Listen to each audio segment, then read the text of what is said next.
नमस्ते दोस्तों। आज अपन 9th क्लास की साइंस की वर्क बुक देखेंगे बेटा। 9th क्लास की वर्क बुक सोल्व करेंगे। इसके क्वेश्चन मैंने पहले से लिख दिए हैं, तो उसके लिए जो टाइम है अपना वो बच जाएगा। देखिए, मैं क्वेश्चन समझाते रहूँगा, आप देखते रहना। फर्स्ट क्वेश्चन देखिए, कार्यपत्रक फर्स्ट। विषय वस्तु है अपने आसपास के पदार्थ, अधिगम बिंदु है पदार्थ का भौतिक स्वरूप। क्या है बेटा? पदार्थ का भौतिक स्वरूप। देखिए क्वेश्चन नंबर फर्स्ट, प्रकृति में कौन कौन से पंच तत्व हैं? बेटा प्रकृति में पंच तत्व यानी 5 तत्वों से मिलकर बनी होती है। वो 5 तत्व होते हैं वायु, अग्नि, जल, आकाश और पृथ्वी। वायु, अग्नि, जल, आकाश और पृथ्वी, ये पंच तत्व होते हैं। मानव शरीर भी इन पंच तत्वों से मिलकर बना होता है। नेक्स्ट देखिए, पदार्थ के कण कौन सी ऊर्जा के कारण गतिशील होते हैं? बेटा जो ऊर्जा होती है वो 2 प्रकार की होती है। एक होती है काइनेटिक एनर्जी, दूसरी होती है पोटेंशियल एनर्जी। तो जो पदार्थ के कण होते हैं बेटा, वो कौन सी ऊर्जा? गतिज ऊर्जा के कारण गतिशील होते हैं। कौन सी ऊर्जा? गतिज ऊर्जा, यानी काइनेटिक एनर्जी के कारण गतिशील रहते हैं। और जो पोटेंशियल एनर्जी होती है वो होती है स्थितिज ऊर्जा, उसके कारण कोई भी पदार्थ के कण है रुक जाते हैं, कोई भी गति रुक जाती है स्थितिज ऊर्जा के कारण, और गतिज ऊर्जा के कारण गतिशील रहते हैं। नेक्स्ट देखिए, कमरे के एक कोने में अगरबत्ती। बेटा कोई कमरा रूम है, उसके एक कोने में अपने अगरबत्ती जला दी, जलाने पर पूरे कमरे में सुगंध फैल जाती है। ये कौन सी प्रक्रिया का उदाहरण है? बेटा कमरे में जब एक कोने में अगरबत्ती जलाते हैं और कमरे में चारों तरफ जो सुगंध या जो स्मेल है वो फैल जाती है, कौन सी प्रक्रिया का उदाहरण बेटा? ये विसरण के कारण होता है। किसके कारण? विसरण के कारण हवा में फैल जाती है सुगंध, इसलिए अपन को कहीं भी रूम में रहे अपन को सुगंध आ जाती है उसकी। नेक्स्ट देखो, पदार्थ अत्यंत छोटे छोटे किससे मिलकर बना होता है बेटा? कणों से। पदार्थ अत्यंत छोटे छोटे कणों से मिलकर बना होता है। नेक्स्ट देखिए, अवसादन से आप क्या समझते हैं?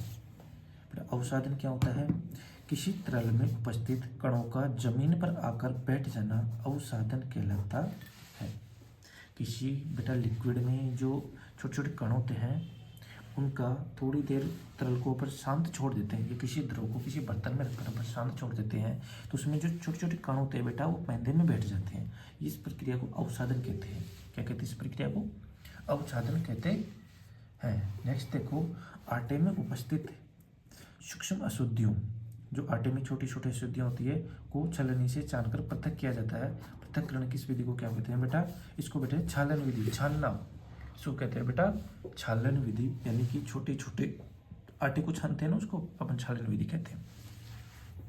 इसमें 2-4 विधियाँ होती है छालन विधियों की। एक होती है बेटा अस्थिचयन विधि, जैसे गेहूं वगैरह रहता है उसमें छोटे छोटे डंठल को या छोटे छोटे कंकर को हाथ से बीनना क्या कहलाता है बेटा? अस्थिचयन, हाथ से चुनना अस्थिचयन कहलाता है। नेक्स्ट देखिए, पदार्थों के पृथक्करण की निष्पावन विधि से आप क्या समझते हैं? बेटा निष्पावन विधि क्या होती है? देखो, किसी मिश्रण से अवयवों को पृथक करने की विधि को अपन निष्पादन विधि कहते हैं। बेटा किसी मिश्रण से अवयवों को अलग करना, पृथक करना क्या कहलाता है बेटा? निष्पादन कहलाता है। आगे देखो,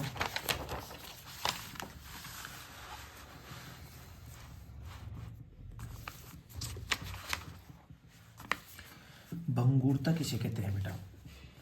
भंगुरता बताइए किसे कहते हैं भंगुरता? जब किसी पदार्थ को प्रतिबलित करने पर, जब किसी पदार्थ पर बेटा बल लगाया जाता है या उसको पीटते हैं अपन, यदि पदार्थ विकृत होने के बजाय टूट जाए, यानी पदार्थ चपटा होने के बजाय, लंबा होने के बजाय यदि वो टूट जाता है, क्या हो जाता है बेटा? टूट जाता है, तो पदार्थ किसको उनको क्या कहते हैं बेटा? भंगुरता कहते हैं। यानी पदार्थ क्या है? भंगुर है। जो चोट मारने पर टूट गया या पीटने पर क्या टूट जाता है, उसको क्या कहते हैं? भंगुरता कहते हैं। यह क्वेश्चन देखियो, ड्राइवर। आप सब जानते हो ड्राइवर क्या होता है बेटा? जो वाहन चलाता है। ड्राइवर सीट के सीट बेल्ट, जो ड्राइवर बेटा सीट बेल्ट लगाता है, कौन से गुण का यूज किया जाता है? मतलब सीट बेल्ट क्यों लगाता है या किस नियम के कारण सीट बेल्ट लगाया जाता है? तो बेटा यह कौन से गुण के कारण? जड़त्व के गुण के कारण। जड़त्व का गुण ये होता है बेटा, जैसे वाहन चल रहा है तो वाहन के अंदर जो ड्राइवर है या अपन बैठे हैं तो अपन भी क्या है? गतिशील रहते हैं। लेकिन जैसे अपन ने गाड़ी रोकी तो वाहन तो रुक जाता है, लेकिन अपनी बॉडी गतिशील रहती है तो आगे की तरफ झुकती है, तो आगे की तरफ ना झुके इसलिए सीट बेल्ट लगाया जाता है, जो दुर्घटना होने से भी अपन को बचाता है। नेक्स्ट देखिए बेटा, जलीय जीव जंतु जल में रहने के दौरान किस प्रकार का ऑक्सीजन का उपयोग करते हैं बेटा? जो जलीय जीव जंतु रहते हैं कौन सी ऑक्सीजन का यूज करते हैं बेटा? जलीय, अपन जानते हैं कि जल में क्या होता है, सूत्र H2O होता है। तो जलीय जीव जंतु जल में जो H2O में ऑक्सीजन रहती है, यानी जल में ऑक्सीजन गोली रहती है, उसका यूज करते हैं। जो जल में ऑक्सीजन गोली रहती है उसका यूज करते हैं कौन? जलीय जीव जंतु। नेक्स्ट देखिए, गुलित ऑक्सीजन पदार्थ की कौन सी अवस्था के मिश्रण को दर्शाता है? गुलित ऑक्सीजन पदार्थ की बेटा देखो, गुलित है तो कौन सी अवस्था होगी? लिक्विड अवस्था या द्रव अवस्था को दर्शाएगा। कौन सी अवस्था को बेटा? लिक्विड या द्रव अवस्था को दर्शाएगा। एलपीजी का पूरा नाम क्या होता है बेटा? एलपीजी एलपीजी का पूरा नाम होता है लिक्विड पेट्रोलियम गैस। क्या होता है? Liquid petroleum gas. हिंदी में होता है द्रवीकृत पेट्रोलियम गैस। द्रवीकृत पेट्रोलियम गैस, इंग्लिश में बोले तो L for liquid, P for petroleum, G for gas.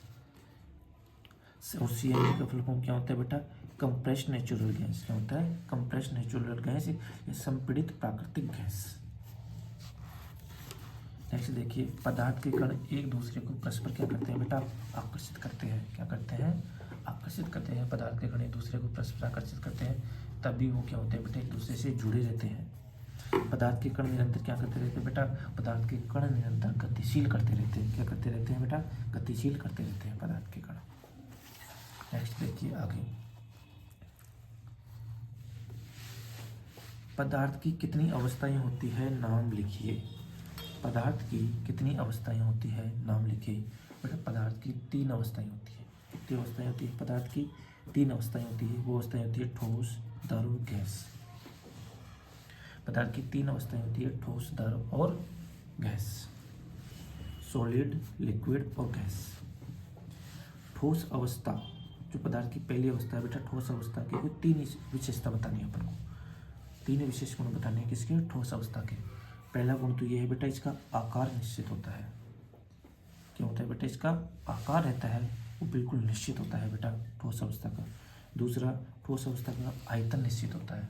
इसका जो सेकंड प्रॉपर्टी है वो है इसका आयतन निश्चित होता है। इसकी थर्ड प्रॉपर्टी है, ठोस को अधिक संपीड़ित नहीं किया जा सकता है। संपीड़ित का मतलब एकदम चिपका या फिर सिकुड़न ऐसा नहीं किया जा सकता ठोस को बेटा। दबा नहीं सकते अपन, जैसे लोहे को दबा सकते हैं कि ना बेटा ना।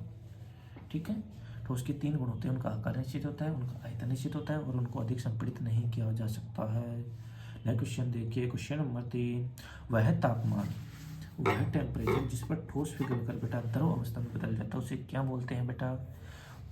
वह तापमान जिस पर ठोस पिघलकर द्रव अवस्था में बदल जाता है उसको बोलते हैं बेटा गलनांक। क्या बोलते हैं? गलनांक, यानी गल गया। ठोस क्या हो गया? गल गया। गलनांक, गलन का अंक कौन सा है? उस टेम्परेचर को गलनांक बोलेंगे। क्या बोलेंगे? गलनांक बोलते हैं। नेक्स्ट देखिए, वायुमंडलीय दाब, जो एटमॉस्फेयर का जो प्रेशर होता है बेटा, वायुमंडलीय दाब पर वह तापमान जिस पर द्रव उबलने लगता है बेटा। जब द्रव उबलता है तो उसको क्या बोलते हैं बेटा? क्वथनांक। क्या बोलते हैं? क्वथनांक बोलते हैं। क्वथनांक का मतलब होता है, क्वथनांक की फुल फॉर्म करते हैं क्वथन प्लस अंक। क्वथनांक जिस पर उबलता है, अंक यानी वह टेम्परेचर जिस पर क्वथनांक होता है उसको क्वथनांक मतलब जैसे द्रव अवस्था में कोई जल है, उसको अपने गर्म किया तो जो उबलता हुआ, कब उबलता है वो, तो उस अंक को क्या बोलेंगे? क्वथनांक। जब वो भाप में बदलने लगता है। गलनांक ठोस से द्रव में बदलना है, और क्वथनांक क्या होता है? जब द्रव वाष्प में बदलने लगता है या द्रव उबलने लगता है उसको क्वथनांक कहते हैं। नेक्स्ट बताइए, उद्रोपातन। उद्रोपातन किसे कहते हैं बेटा? बेटा कुछ पदार्थ ऐसे होते हैं जो ठोस होते हैं और बेटा द्रव अवस्था में बदले सीधे ही कौन सी अवस्था में बदल जाते हैं बेटा? गैसीय अवस्था में बदल जाते हैं। जब किसी ठोस पदार्थ को बिना द्रव में बदले सीधे गैसीय अवस्था में बदल जाता है तो कहलाता है उद्रोपातन, यानी सीधे गैस में चले जाते हैं। द्रव जैसे कपूर है बेटा, कैसा होता है? ठोस, लेकिन इसको अपन गर्म करते हैं, पिघलाते हैं तो सीधा ये गैसीय अवस्था में चला जाता है, तो इसको बोलते हैं उदर्वपातन। क्या बोलते हैं इसको? उदर्वपातन। जो ठोस अवस्था से सीधे गैसीय अवस्था में बदल जाता है उसको उदर्वपातन बोलते हैं। नेक्स्ट देखिए, शुष्क बर्फ का सूत्र लिखिए बेटा। शुष्क बर्फ किसको बोलते हैं? ठोस CO2। ठोस CO2 को क्या बोलते हैं बेटा? शुष्क बर्फ। क्या बोलते हैं? शुष्क बर्फ, ड्राई आइस। किसको? ठोस CO2 को। ठोस CO2 को बोलते हैं शुष्क बर्फ। किसको? ठोस कार्बन डाइऑक्साइड को शुष्क बर्फ बोलते हैं। बर्फ को फ्रिज से बाहर निकालने पर पिघल जाती है। जब अपन बर्फ को फ्रिज के बाहर निकालते हैं तो बर्फ क्या हो जाती है बेटा, पिघल जाती है। ऐसा किस उष्मा के कारण होता है बेटा, ऐसा गुप्त उष्मा के कारण होता है। कौन सी उष्मा के कारण होता है, ऐसा गुप्त उष्मा के कारण होता है कि जैसे ही बर्फ को अपन फ्रिज से बाहर निकालेंगे तो बर्फ पिघलने लग जाएगी। ऐसा गुप्त उष्मा के कारण होता है, छिपी हुई उष्मा के कारण होता है। ठीक है, नेक्स्ट देखिए कार्यपत्रक 4 PTO पेज और देखिए मेरे साथियों, मेरे दोस्तों, क्वेश्चन देखिए। बर्फ से भरी पानी की बोतल के बाहरी सतह पर जल की बूंदें दिखाई देती है। बेटा देखिए, जब एक पानी की बोतल है उसके अंदर बर्फ जमी हुई है तो आप देखेंगे कि उसके बाहर भी क्या होता है, पानी की बूंदें जमी हुई रहती है। ऐसा क्यों होता है बताइए। अब देखिए, ऐसा इसलिए होता है क्योंकि वायुमंडल में उपस्थित जलवाष्प बोतल की ठंडी सतह से संपर्क में आकर संघनित हो जाती है। जो वायुमंडल में जो बेटा जलवाष्प होती है वो बोतल ठंडी होती है तो उसकी ठंडी सतह से आकर क्या हो जाती है, चिपक जाती है, संघनित हो जाती है, जम जाती है जलवाष्प और बोतल की बाहरी सतह पर जल की बूंद के रूप में दिखाई देने लग जाती है। जो बाहर की एटमॉस्फेयर में जलवाष्प रहती है वो बोतल ठंडी रहती है तो उसकी चारों तरफ चिपक जाती है, जलवाष्प संघनित हो जाती है, इसलिए वो अपन को बूंदों के रूप में दिखाई देती है। नेक्स्ट देखिए, पदार्थ की कोई 2 विशेषताएं बताओ। बेटा पदार्थ की 2 प्रॉपर्टी बताओ। पहली प्रॉपर्टी ये है कि पदार्थ सूक्ष्म कणों से मिलकर बना होता है। अपन को पता है कि पदार्थ छोटे छोटे महीन कणों से मिलकर बना होता है। नेक्स्ट सेकंड है, पदार्थ के कण निरंतर गतिशील रहते हैं। बेटा कैसे रहते हैं, पदार्थ के कण निरंतर गतिशील अवस्था में रहते हैं। क्वेश्चन नंबर 3 देखो, क्या कारण है कि गर्मियों के दिनों में सूती कपड़े पहनने की सलाह दी जाती है। अपन देखते हैं गर्मियों के दिनों में अपन सूती कपड़े पहनते हैं। बेटा क्यों पहनते हैं सूती कपड़े। गर्मियों के दिनों में अपन कोट वगैरह ये जर्सी वगैरह तो नहीं पहनते बेटा। सूती कपड़े क्यों पहनते हैं, क्योंकि सूती कपड़ों में जल का अवशोषण अधिक होता है। बेटा जो अपन के बॉडी से जो पसीना निकलता है उसका अवशोषण कर लेते हैं कौन, सूती कपड़े। इसलिए हमारा पसीना इसमें अवशोषित होकर वायुमंडल में आसानी से वाष्पीकृत हो जाता है। इसलिए गर्मियों में बेटा सूती कपड़े पहनते हैं। हमारी बॉडी में जो पसीना आता है वो सूती कपड़ों में अवशोषित हो जाता है, उससे अवशोषित होकर वायुमंडल में चला जाता है। इसलिए अपन को शीतलता महसूस होती है या फिर ठंडा महसूस होता है कौन से कपड़ों में, सूती कपड़ों में। इसलिए गर्मियों में सूती कपड़े पहना जाता है। नेक्स्ट देखिए क्वेश्चन नंबर 4, गुब्बारे को धूप में रखने पर वो फट जाता है, ऐसा किस कारण होता है बेटा।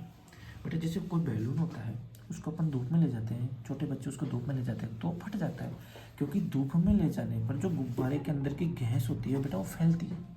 गैस का नियम होता है बेटा, रूल होता है कि वो ऊष्मा पाकर फैलेगी और दीवारों की तरफ धक्का लगाएगी। तो गैस जब अधिक फैलती है तो गुब्बारा क्या हो जाता है बेटा, फट जाता है। क्या हो जाता है, गुब्बारा फट जाता है गैस के फैलने के कारण। नेक्स्ट देखिए, दिए गए चित्र में तीर द्वारा इंगित भागों का नाम। देखो बेटा पहले ये इसके अंदर क्या भरा हुआ है बेटा, ये कपूर है, इसको नीचे से बर्नर से गर्म कर रहे हैं तो इसकी वाष्प उठ रही है। क्या उठ रही है बेटा, कपूर की वाष्प निकल रही है। ऊपर हमने ये उल्टी कीप रख दी है, क्या रख दिया, उल्टी कीप, और यहाँ ऊपर रुई का टुकड़ा लगा दिया है बेटा। ये रुई का टुकड़ा हो गया, ये उल्टी कीप हो गई। और यहाँ देखो जैसे कपूर उड़ेगा बेटा तो ये दीवारों पर ठोस रूप में क्या हो जाता है बेटा, जम जाता है, दीवारों पे जम जाता है, यहाँ जम जाता है, यहाँ जम जाता है, यहाँ जम जाता है। और ये है बेटा ये चीनी मिट्टी की प्याली। क्या है बेटा, चीनी मिट्टी की प्याली, और नीचे बर्नर लगा दिया जिससे ज्वाला निकल रही है, ठीक है बेटा। नेक्स्ट देखिए,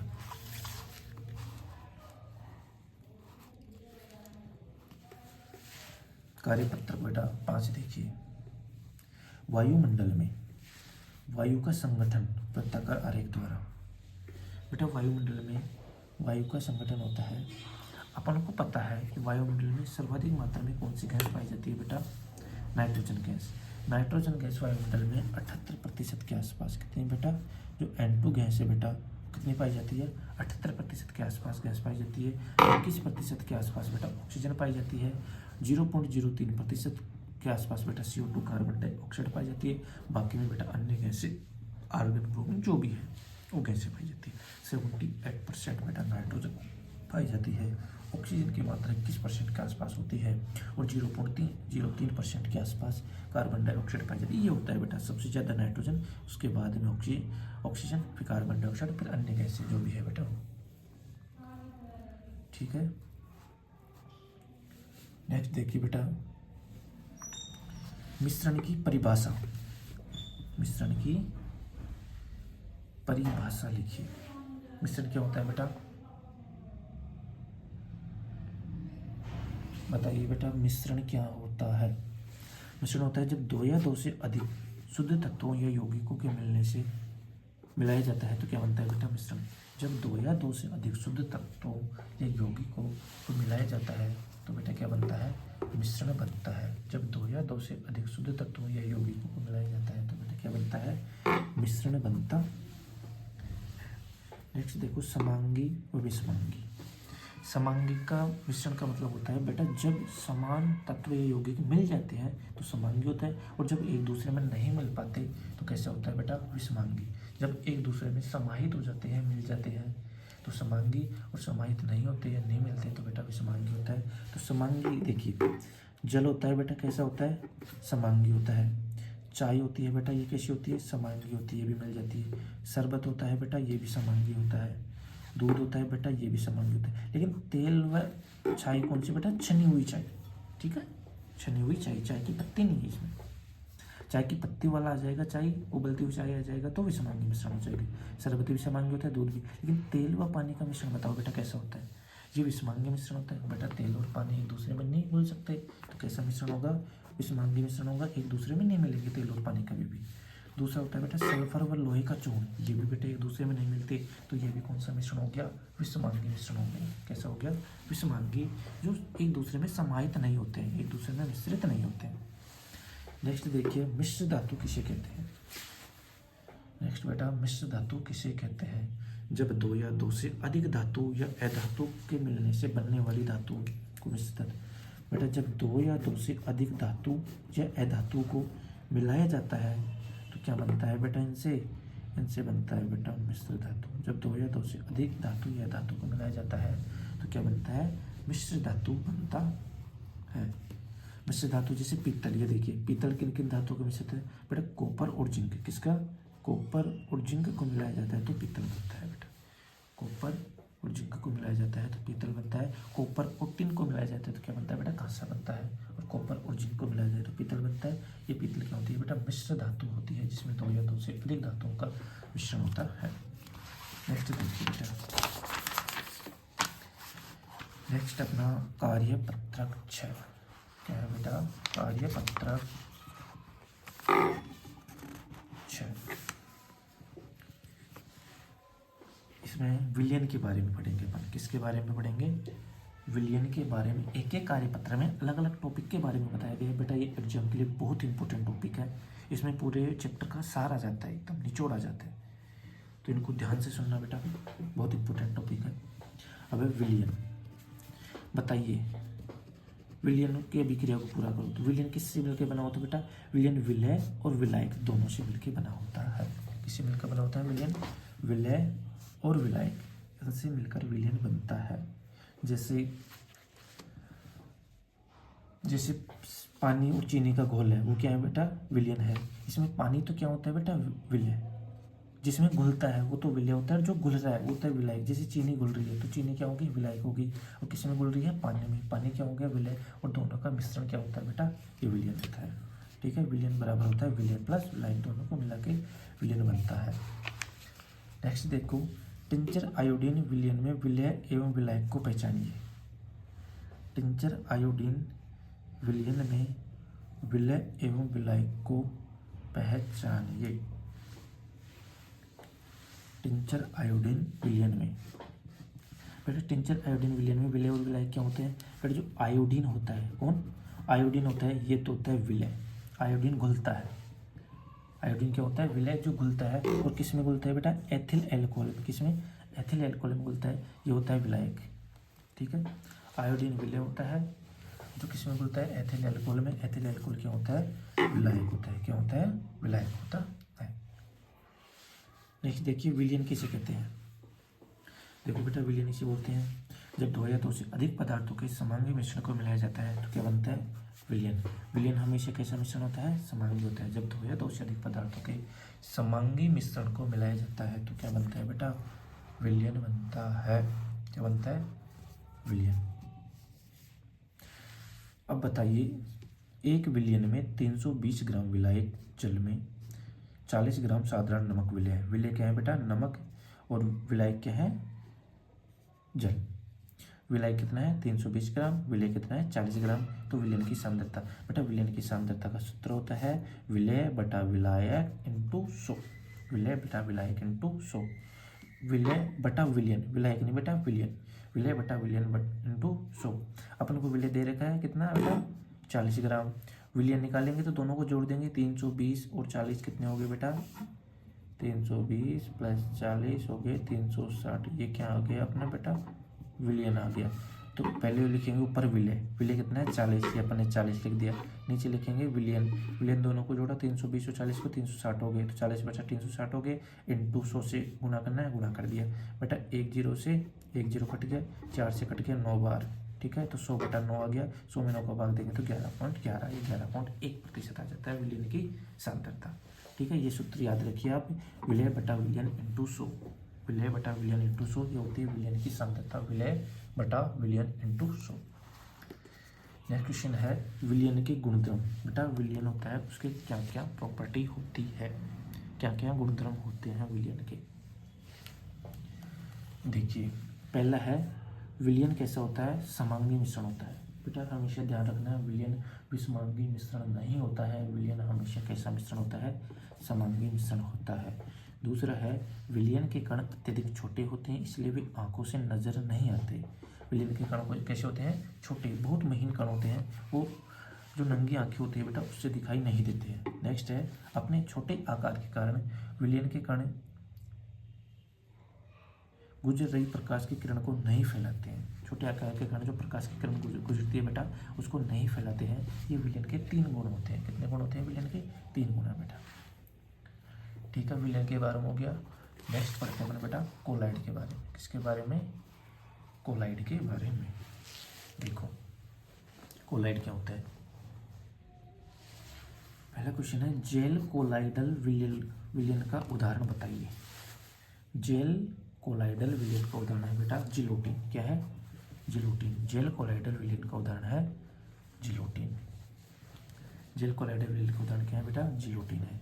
नेक्स्ट, टिंडल प्रभाव किसे कहते हैं? टिंडल प्रभाव किसे कहते हैं बेटा? किसी कोलाइडल विलयन में उपस्थित कणों द्वारा प्रकाश का प्रकीर्णन होने की परिघटना टिंडल प्रभाव कहलाती है। बेटा जब किसी प्रकाश की किरण को किसी कोलाइडल विलयन से अपन गुजारते हैं तो प्रकाश की किरण का क्या हो जाता है बेटा? प्रकीर्णन हो जाता है। प्रकाश का क्या हो जाता है? प्रकीर्णन हो जाता है। इस घटना को या इस परिघटना को टिंडल प्रभाव कहते हैं। किसे कहेंगे?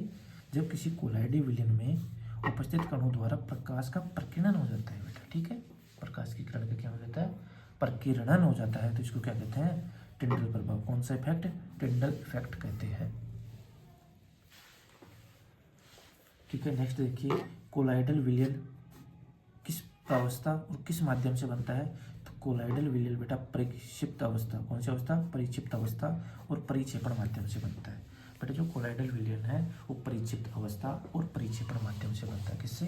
परिक्षिप्त अवस्था और परिक्षेपण माध्यम। जो कोलाइडल विलयन है वो परिक्षिप्त अवस्था और परिक्षेपण माध्यम से बनता है। नेक्स्ट क्वेश्चन देखिए, कोलाइडल कैसा होता है? ये बेटा विषमांगी मिश्रण होता है। हमेशा ध्यान रखना है, जो कोलाइडल होता है ये विषमांगी मिश्रण होता है, जबकि जो विलयन होता है वो समांगी मिश्रण होता है। कोलाइडल कैसा होता है? विषमांगी मिश्रण होता है। तभी प्रकाश की किरण का क्या कर देता है? प्रकीर्णन कर देता है, क्योंकि इसमें छोटे छोटे कण होते हैं।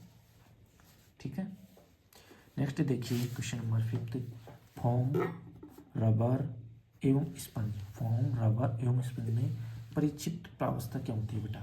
फोम, रबर, स्पंज में परिक्षिप्त प्रावस्था होती है बेटा गैस। क्या होती है? गैसेज होती है फोम, रबर और स्पंज में परिक्षिप्त प्रावस्था। नेक्स्ट देखिए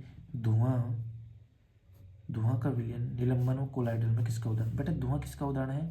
धुआं कोलाइड का उदाहरण है। किसका? कोलाइडल का उदाहरण है, क्योंकि धुआं में छोटे छोटे कण पाए जाते हैं। धुआं में छोटे छोटे कण पाए जाते हैं, धुआं कोलाइडल का उदाहरण होता है। ये प्रकाश का टिंडल का प्रभाव भी दर्शाता है। कौन? धुआं। नेक्स्ट देखो, कोलाइडल के 3 गुणधर्म। पिछले कार्यपत्रक में अपन ने विलयन के 3 गुणधर्म देखे थे, अब कोलाइडल के 3 गुणधर्म देखते हैं। कोलाइडल कैसे होता है बेटा? विषमांगी मिश्रण होता है। विलयन कैसा था? समांगी मिश्रण था। कोलाइडल कैसा होता है? विषमांगी मिश्रण होता है। दूसरा देखो, कोलाइड विलयन को शांत छोड़ने पर इसके कण तल पर नहीं बैठते हैं, अतः ये स्थिर होते हैं। जो कोलाइडल विलयन के जो कण होते हैं वो स्थिर होते हैं, ये तल पर नहीं बैठते, जहाँ है उसी जगह रहते हैं। इनको शांत छोड़ने पर ये तल पर नहीं बैठते हैं। नेक्स्ट है, कोलाइडल के कण इतने बड़े होते हैं कि ये प्रकाश को फैला देते हैं, जिससे प्रकाश का मार्ग दृष्टिगोचर हो जाता है। बेटा कोलाइडल का गुण होता है कौन सा? टिंडल प्रभाव, क्योंकि इनमें बड़े बड़े कण होते हैं, ये प्रकाश के मार्गों को फैला देते हैं, टिंडल प्रभाव दर्शा देते हैं और प्रकाश का प्रकीर्णन कर देते हैं। क्या कर देते हैं? प्रकाश का प्रकीर्णन कर देते हैं। ये कोलाइड के 3 गुणधर्म है, 3 प्रॉपर्टी है बेटा कोलाइडल की। नेक्स्ट देखिए, कार्यपत्रक सेवन। कौन सा? कार्यपत्रक 7 नहीं 8, 7 हो गया, 8 देखिए बेटा। दूध से ये है, अपन पढ़ेंगे इसमें भौतिक और रासायनिक परिवर्तन। भौतिक और रासायनिक परिवर्तन। देखो भौतिक परिवर्तन क्या होता है बेटा? जो नॉर्मल परिवर्तन होता है, यानी अवस्था में, आकार में जो नॉर्मल परिवर्तन होता है, और रासायनिक जो उसको केमिकल, उसके अंदर जो आंतरिक रूप से परिवर्तन होता है या फिर केमिकल रिएक्शन से जो परिवर्तन होता है बेटा रासायनिक परिवर्तन। पहले देखिए, दूध से दही का जमना कौन सा परिवर्तन है? दूध से दही का जमना रासायनिक परिवर्तन होगा। हमेशा ध्यान रखना कि दूध से दही में बदलने का काम कौन से जीवाणु करता है? लैक्टोबैसिलस जीवाणु। दूध से दही में बदल जाता है, केमिकल रिएक्शन होती है, इसमें वापस अपन दही से दूध को प्राप्त नहीं कर सकते। दूध का जो केमिकल बॉन्ड अलग होता है, दही का केमिकल बॉन्ड अलग होता है, दोनों का प्रॉपर्टी या गुण अलग अलग होते हैं, तो ये रासायनिक परिवर्तन होता है, दूध से दही में बदलना। नेक्स्ट देखो, निम्न दिए गए परिवर्तनों में से भौतिक एवं रासायनिक परिवर्तनों को अलग अलग करना है। अपन को बताना है बेटा भौतिक परिवर्तन कौन सा है और रासायनिक परिवर्तन कौन सा है। पहला देखो, सोने के गहनों का बनना। बेटा सोने के गहने बनेंगे, ये भौतिक परिवर्तन है, क्योंकि सोना गहने से पहले भी वही गुण था, गहने बनने के बाद भी वही गुण है, तो ये कौन सा परिवर्तन है? भौतिक है। हरे पेड़ का कटना। बेटा हरे पेड़ को अपन काट देते हैं, किसी पेड़ की टहनी काटता है तो टहनी में भी वही गुण रहेंगे जो पहले टहनी लगी हुई थी। ये है बाद में थोड़े दिनों बाद वो टहनी सूख जाती है, लेकिन कटने पर तो सेम गुण रहते हैं, तो ये भी भौतिक परिवर्तन है। चाय का बनना, ये चाय का बनना बेटा रासायनिक परिवर्तन होता है। अपने पास दूध रहता है, चाय की पत्ती रहती है, उसको उबालकर अपन चाय बना देते हैं। क्या उससे अपन दूध और पत्ती वापस अलग कर सकते हैं? नहीं कर सकते बेटा, ये होता है रासायनिक परिवर्तन होता है बेटा चाय का बनना। ईंधन का जलना, ईंधन का जलना भी बेटा रासायनिक परिवर्तन है। जब किसी ईंधन को जलाते हैं तो क्या अपन राख से वापस ईंधन बना सकते हैं? क्या नहीं बना सकते, तो ये भी कैसा होता है? रासायनिक परिवर्तन होता है, चाय का बनना और ईंधन का जलना। और सोने के गहनों का बनना और हरे पेड़ों का कटना कैसा परिवर्तन होता है? भौतिक परिवर्तन होता है। नेक्स्ट देखिए, अवस्थाओं का अंतर रूपांतरण। अवस्थाओं का अंतर रूपांतरण एक कैसा परिवर्तन है बेटा? जब अवस्थाओं में परिवर्तन होता है नॉर्मली, तो ये भौतिक परिवर्तन हो जाता है। जब तक उसकी केमिकल प्रॉपर्टी में कोई चेंज नहीं होता, जब तक उसकी केमिकल प्रॉपर्टी में कोई चेंज नहीं हो रहा तब तक के वो भौतिक परिवर्तन है। यदि उसकी केमिकल प्रॉपर्टी में चेंजेस आ जाते हैं तो वो रासायनिक परिवर्तन यानी केमिकल चेंजेस बोल सकते हैं अपन उसको। नेक्स्ट देखिए, क्वेश्चन नंबर 4, भौतिक एवं रासायनिक परिवर्तन का अंतर। बेटा भौतिक यानी फिजिकल एंड रासायनिक केमिकल, इनमें अंतर देखिए। पहला भौतिक का है, यह परिवर्तन अस्थायी होता है। भौतिक का परिवर्तन अस्थायी होता है बेटा, वापस से चेंज हो जाता है। रासायनिक परिवर्तन बेटा स्थायी होता है, एक बार चेंज हो गया परिवर्तन तो फिर से वापस नहीं रिवर्स कर सकते इसको। इसमें नया पदार्थ नहीं बनता, भौतिक परिवर्तन में नया पदार्थ नहीं बनता, सेम एज इट इज रहता है, ये है, उसके गुणों में कोई परिवर्तन नहीं होता है। इसमें नया पदार्थ बन जाता है रासायनिक परिवर्तन में। नेक्स्ट देखिए, भौतिक में यह परिवर्तन उत्क्रमणीय हो सकते हैं। भौतिक उत्क्रमणीय का मतलब होता है बेटा रिवर्सेबल, यानी कि वापस से उसी अवस्था में आ जाना, होता है उत्क्रमणीयता, वापस से उसी अवस्था में आ जाना। लेकिन जो रासायनिक होते हैं बेटा वो अनुत्क्रमणीय होते हैं, यानी कि रिवर्सेबल नहीं होते, वापस उसी अवस्था में इनको प्राप्त नहीं कर सकते रासायनिक परिवर्तनों को। ठीक है, ये इनमें डिफरेंस था, अंतर था। एक देखिए, भौतिक एवं रासायनिक दोनों परिवर्तनों को दर्शाने वाला एक उदाहरण बेटा, एक होता है मोमबत्ती का जलना। मोमबत्ती का जलना ये भौतिक परिवर्तन और रासायनिक परिवर्तन दोनों को दर्शाता है। जैसे देखिए कैसे दर्शाता है, जब कोई अपने पास मोमबत्ती होती है, क्या होती है अपने पास बेटा? मोमबत्ती होती है। जब मोमबत्ती जलती है जो मोमबत्ती का जो अंदर जो धागा रहता है वो तो बेटा जल जाता है, धागा तो क्या हो जाता है, जल जाता है, तो रासायनिक परिवर्तन को उदाहरण है। लेकिन मोम पिघल के वापस इकट्ठी हो जाती है, उस गुण में कोई परिवर्तन नहीं हो रहा, तो कैसा परिवर्तन है, भौतिक परिवर्तन है। इसलिए भौतिक और रासायनिक परिवर्तन दोनों को दर्शाता है। क्या, मोमबत्ती का जलना। कोई पूछ लिया आपसे मोम से पिघलना, मोम का पिघलना कैसा परिवर्तन होगा, तो मोम का पिघलना बेटा कौन सा परिवर्तन होता है, वो भौतिक होता है। कोई पूछ ले आपसे कागज का फटना कैसा परिवर्तन होगा, कागज का फटना कैसा परिवर्तन होगा, तो कागज का फटना भी बेटा भौतिक परिवर्तन होता है। कोई पूछिए अपन बेटा श्वास लेते हैं, श्वसन में ऑक्सीजन गैस लेते हैं, श्वास लेते हैं, तो श्वास लेना कौन सा परिवर्तन है, ये बेटा रासायनिक परिवर्तन है, क्योंकि श्वास में अपन ऑक्सीजन लेते हैं और छोड़ते कौन सी गैस है, कार्बन डाइऑक्साइड है। ठीक है, ये कौन सा परिवर्तन है, रासायनिक। ये 2-3 परिवर्तन थे आपके। इसके बाद नेक्स्ट देखिए,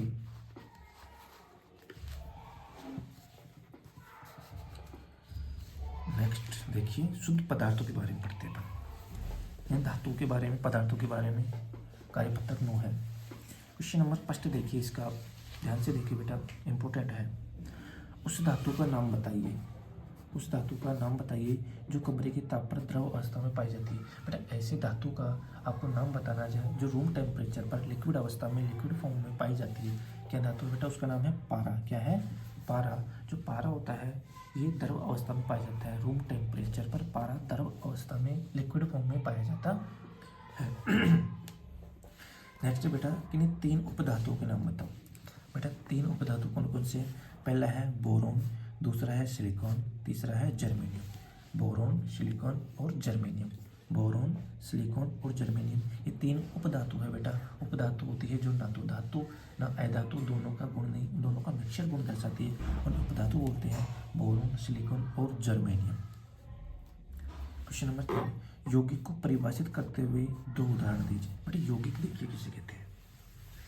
यौगिक क्या होता है, जब 2 या 2 से अधिक तत्व, जब 2 या 2 से अधिक तत्वों के नियम अनुपात में रासायनिक तौर पर संयोजन होता है। जब 2 या 2 से अधिक तत्व किसी निश्चित अनुपात में रासायनिक रूप से संयोजन करते हैं तो क्या बनता है बेटा, यौगिक बनता है। जब 2 या 2 से अधिक तत्व निश्चित अनुपात में रासायनिक रूप से संयोजन करते हैं तो यौगिक बनता है। क्या बनता है, यौगिक। जैसे NaCl, सोडियम क्लोराइड, H2, ये क्या है बेटा, यौगिक है। जो हाइड्रोजन और ऑक्सीजन से मिलकर बना है, ये सोडियम और क्लोरीन के संयोजन से बना है। एक निश्चित अनुपात होता है, 2 तरीके से व्यवस्थित होता है। नेक्स्ट देखिए क्वेश्चन नंबर 4, निम्नलिखित यौगिकों में उपस्थित तत्वों के नाम। पहला है हाइड्रोजन ब्रोमाइड। फर्स्ट क्या है, हाइड्रोजन ब्रोमाइड, जिसमें हाइड्रोजन और ब्रोमीन होती है। हाइड्रोजन ब्रोमाइड में क्या होता है, एक तो हाइड्रोजन होती है, दूसरी होती है बेटा ब्रोमीन होती है। अगला है पोटेशियम सल्फेट। पोटेशियम सल्फेट में तो पोटेशियम होता है और दूसरा होता है सल्फर। हाइड्रोजन ब्रोमाइड में हाइड्रोजन और ब्रोमीन, पोटेशियम सल्फेट में पोटेशियम और सल्फर दोनों होते हैं। नेक्स्ट देखिए क्वेश्चन नंबर 5, आघात वर्धनता का कोई एक यूज लिखिए, एक उपयोग लिखिए। आघात वर्धन क्या होती है बेटा, पीट कर महीन चादरों में जिन्हें बदला जा सकता है उसको बोलते हैं आघात वर्धनता। इसका सबसे अच्छा गुण होता है बेटा चादर बनाना। तो यदि आघात वर्धनता नहीं होता, लोहे के अंदर गुण नहीं होता, तो अपन क्या चादर बन सकती थी, क्या नहीं बन सकती थी। पीट कर जितनी भी चपटी हुई चीज़ें होती है आघात वर्धनता के कारण होती है, वरना पॉसिबल नहीं होता। ठीक है, नेक्स्ट देखिए धातु एवं अधातु में कोई 3 अंतर लिखिए। धातु एवं अधातु में 3 अंतर। धातु देखो, धातुएं चमकीली होती है और अधातु चमकीली नहीं होती है। बेटा पहला अंतर यह है कि धातु कैसी होती है, चमकीली, शाइनिंग मारती है, अधातु चमकीली नहीं होती है। नेक्स्ट देखिए, यह ताप व विद्युत की सुचालक होती है। जो धातुएं होती है बेटा टेम्परेचर और विद्युत की सुचालक होती है। मतलब धातुओं में विद्युत धारा का प्रभाव होता है, करंट का प्रभाव होता है किसमें, धातुओं में। लेकिन अधातुओं में ताप और विद्युत की सुचालक नहीं होती है, यानी विद्युत धारा का प्रभाव नहीं होता है किसमें, अधातुओं में विद्युत धारा का कोई भी प्रवाह नहीं होता है, करंट का प्रवाह नहीं होता है। तीसरा है धातुएं तन्य एवं प्रतिध्वनि गुण होती है। धातु में तन्यता या आघात वर्धनता या प्रतिध्वनि का गुण पाया जाता है बेटा, लेकिन जो अधातु होती है उनमें तन्यता, आघात वर्धनता या प्रतिध्वनि का गुण नहीं पाया जाता है। ये धातु और अधातु में अंतरों का गुड क्वेश्चन है बेटा, अच्छा क्वेश्चन है। ये कार्यपत्रक 9 कंप्लीट हो गया। नेक्स्ट कार्यपत्रक 10 देखते हैं। कौन सा कार्यपत्रक 10 देखते हैं।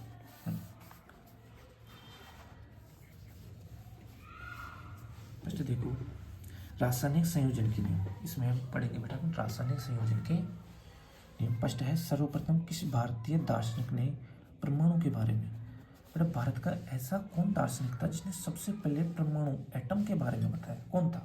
उसका नाम था महर्षि कणाद। क्या नाम था बेटा? महर्षि कणाद। जिसने सबसे पहले परमाणु के बारे में बताया था उसका नाम था महर्षि कणाद। क्या नाम था बेटा? महर्षि कणाद। सेकंड है, निम्नलिखित यौगिकों के सूत्र लिखिए। पहला है कैल्शियम कार्बोनेट। कैल्शियम कार्बोनेट का सूत्र होता है CaCO3। क्या होता है? CaCO3। सेकंड है मैग्नीशियम क्लोराइड, इसका सूत्र होता है MgCl2। मैग्नीशियम क्लोराइड का सूत्र होता है MgCl2। थर्ड है अमोनियम हाइड्रोक्साइड, इसका सूत्र होता है NH4OH। क्या होता है बेटा? NH4OH, ammonium hydroxide. Third question है, रासायनिक संयोजन के नियम कौन कौन से, नाम लिखिए। बेटा रासायनिक संयोजन के 2 नियम होते हैं। कितने नियम होते हैं? 2 नियम होते हैं। पहला नियम होता है द्रव्यमान संरक्षण का नियम। कौन सा नियम? द्रव्यमान संरक्षण का नियम। और सेकंड नियम होता है स्थिर अनुपात का नियम। इसका नियम स्थिर अनुपात का नियम, यानी द्रव्यमान संरक्षण का नियम है मतलब द्रव्यमान संरक्षित रहता है। द्रव्यमान ना तो कम हो सकता है न बढ़ सकता है। द्रव्यमान संरक्षित रहता है, द्रव्यमान सुरक्षित रहता है, द्रव्यमान की कोई खपत नहीं हो सकती। नेक्स्ट है स्थिर अनुपात का नियम, यानी जो सभी तत्व होते हैं किसी यौगिक में एक निश्चित अनुपात में रहते हैं, ये होता है निश्चित अनुपात का नियम। यानी 2 तरह के नियम हो गए, एक तो द्रव्यमान संरक्षण का नियम और दूसरा स्थिर अनुपात का नियम। कितने नियम हो गए? 2 रूल हो गए, द्रव्यमान संरक्षण का नियम, स्थिर अनुपात का नियम। अब क्वेश्चन नंबर 4 देखो, स्थिर अनुपात के नियम को उदाहरण देकर समझाइए। देखिए बेटा स्थिर अनुपात का नियम क्या है? किसी भी यौगिक में तत्व सदैव एक निश्चित अनुपात में या निश्चित द्रव्यमान के अनुपात में होते हैं, इसे निश्चित अनुपात का नियम कहते हैं। जैसे बेटा जैसे H2O, क्या है बेटा? H2O, इसमें हाइड्रोजन और ऑक्सीजन है, इनके जो यौगिक है एक निश्चित अनुपात में यानी 1:8 के रूप में रहते हैं। इस जल में हाइड्रोजन, ये होता है निश्चित अनुपात का नियम। जैसे हाइड्रोजन H2 हो गया, इसका जो द्रव्यमान हो गया 2, ऑक्सीजन का कितना हो गया 16, तो 1:8 हमेशा इस अनुपात में रहेंगे बेटा, ये होता है स्थिर अनुपात का नियम। नेक्स्ट क्वेश्चन है 5th। नेक्स्ट देखो क्वेश्चन 5th, हाइड्रोजन एवं ऑक्सीजन द्रव्यमान के अनुसार 1:8 के अनुपात में संयोग करके जल का निर्माण करते हैं। हाइड्रोजन और ऑक्सीजन 1:8 में मिलकर किसका निर्माण करते हैं? जल का निर्माण करते हैं। 3 ग्राम हाइड्रोजन गैस के साथ पूर्ण रूप से संयोग करने के लिए ऑक्सीजन गैस के कितने द्रव्यमान की आवश्यकता होगी? जब बेटा 1 ग्राम हाइड्रोजन के लिए 8 ग्राम ऑक्सीजन की आवश्यकता होती है, तो 3 ग्राम हाइड्रोजन के लिए कितने ऑक्सीजन की आवश्यकता होगी? 8 से गुणा कर देंगे, 8 × 24। 3 ग्राम के लिए 24 ग्राम ऑक्सीजन की आवश्यकता होगी। क्योंकि अनुपात 1:8 है, 1 की जगह 3 आ गया, तो 8 की जगह 8 को 3 से गुणा कर दो, 24, 3:24 हो गया। ठीक है दर्शकों दोस्तों, नेक्स्ट कार्यपत्र अपन कल करेंगे बेटा। तब तक के लिए thank you, bye bye, take care. देखते रहिए बेटा यूट्यूब। ठीक है।